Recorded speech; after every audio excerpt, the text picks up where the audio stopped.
जीत गई है भाई चेन्नई। संजू सैमसन की भी रन आए, लेकिन यहाँ पे सबसे बड़ा क्रेडिट जाएगा इस पिच पर संजू सैमसन को, जिन्होंने मैच को स्टार्टिंग से ही ऐसा फुल मोड में बना के रखा था। पूरे हाई स्ट्राइक रेट्स के साथ खेल रहे थे। बहुत ही बढ़िया इनिंग उन्होंने अपनी बिल्ड करी है। चाहे बीच में थोड़ा स्लो हो गई थी अपनी, जब उनकी सेंचुरी करीब आ गई थी, लेकिन वहाँ पे दूसरी एंड से आयुष मात्री जिस प्रकार की स्ट्राइकिंग कर रहे थे वो बहुत ही बढ़िया लगा आयुष बंदे को देखकर। मतलब इतना लंबे लंबे छक्के मारे आयुष मात्रे ने, ऐसा लग ही नहीं रहा था कि ये बच्चा 19 ईयर का है और इतना बढ़िया बढ़िया छक्के मार रहा है।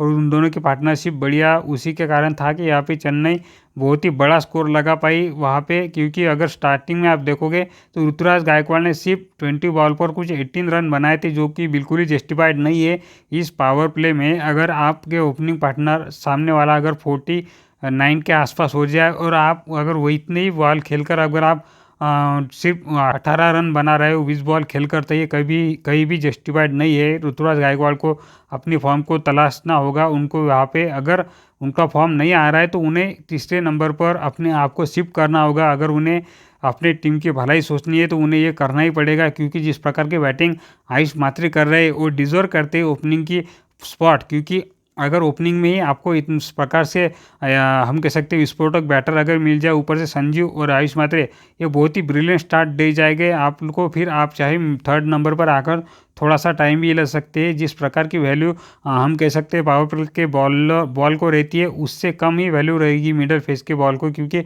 वहाँ पे फील्ड खुली हुई रहती है। वहाँ पे रन बनाने का इतना प्रेशर नहीं रहता, आप सिंगल से भी काम चला सकते हो। ये सोचना पड़ेगा वहाँ पे।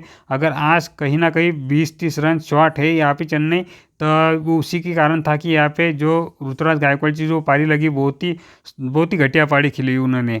और उसके बाद जब चेस करनी आई डीसी, तो लगा एक टाइम पे कि डीसी आराम से चेस कर जाए 66 पर 0 आउट थे तब, लेकिन उन्होंने भी इतना घटिया बैटिंग करी। उसके बाद जो गलत शॉट खेलते रहे, 2 बॉल पर लगातार 2 बार अपने विकेट दिए थे प्रथम निशंका ने। सोचो आप कितना वो घटिया शॉट सिलेक्शन रहा। उसके बाद आकर अक्षर पटेल का विकेट गिरा, समीर रिजवी का विकेट गिरा। मतलब डीसी का जो विकेट गिरते रहे डीसी को संभलने का मौका ही नहीं मिला। जहाँ पे उनकी इनिंग बिल्ड करना चाहते थे वहाँ पे विकेट गिर रहा था। सिर्फ और पावर प्ले में उन्होंने वहाँ पे इनिंग को अच्छे खासे रन बनाए थे, लेकिन उसके बाद वो कुछ ही कर नहीं पाए। टीम में बहुत ही बढ़िया और ब्रिलियंट एफर्ट लगाया, जिसके कारण यह कि यहाँ पे लगातार विकेट लेते रहे चेन्नई के बॉलर मिडल इनिंग में, जहाँ से ऐसा लग रहा था पावर प्ले में कि यहाँ पे चेस कर जाएगी दिल्ली। जहाँ पे वो 66 पर सिर्फ 0 डाउन थे, मतलब वहाँ पर सिर्फ एक विकेट गिरा था। 66 पर कोई भी विकेट डाउन नहीं था। वहाँ पर ऐसा लग रहा था कि यहाँ पर कहीं चेस ना कर जाए डीसी की टीम, लेकिन 74 पर वहाँ पर 4 विकेट डाउन हो गई डीसी। यहाँ पे क्रेडिट तो जाएगा उतना चेन्नई के बॉलर को, लेकिन सबसे ज़्यादा क्रेडिट जाएगा वो दिल्ली के बैट्समैन को। उनके खराब शॉट खेलने की वजह से इतने घटिया शॉट सिलेक्शन रही यहाँ पे डीसी के बैटर की तरफ से, उसी के कारण था कि यहाँ पे चेन्नई को आराम से विकेट मिलती रही। मतलब 66 for 0 down and 74 for 4 down. मतलब आप 10 ओवर के अंडर ही अगर 4 विकेट गंवा रहे हो तो आप दूसरी टीम को पूरी तरह से मैच में लेकर आ रहे हो। वही हुआ, वहाँ से जो पकड़ बनाई रखी सीएसके ने वो छोड़ी नहीं, आखिर तक विकेट लेकर चले गए लगातार।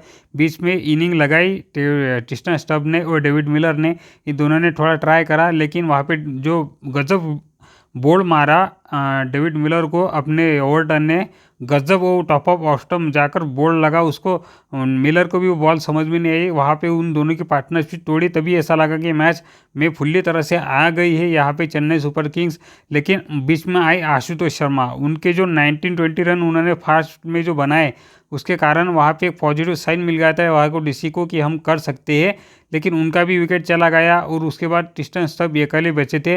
उन्होंने बहुत ही अच्छा ट्राई मारा, उन्होंने अपनी हाफ सेंचुरी कंप्लीट की, लेकिन वो भी इनिंग को वैसा बोल्ड कर नहीं पाए। लेकिन और सबसे बड़ा एक्स फैक्टर रहा यहाँ पे हम कह सकते हैं डीसी की जो घटिया फील्डिंग रही उसी के कारण, क्योंकि यहाँ पे जो कैच ड्रॉप करे डीसी ने आयुष मात्रे के, संजू सैमसन के, वही एक्स फैक्टर रहा। अगर उनके कैच लिए होते तो काश यहाँ पर उससे भी कम रन बन पाते थे, लेकिन डीसी ने वहाँ पर बहुत ही खराब फील्डिंग करी और उसी का निर्णय रहा कि आज डीसी मैच ये हार गई और चेन्नई अपना पहला मैच जीत गई।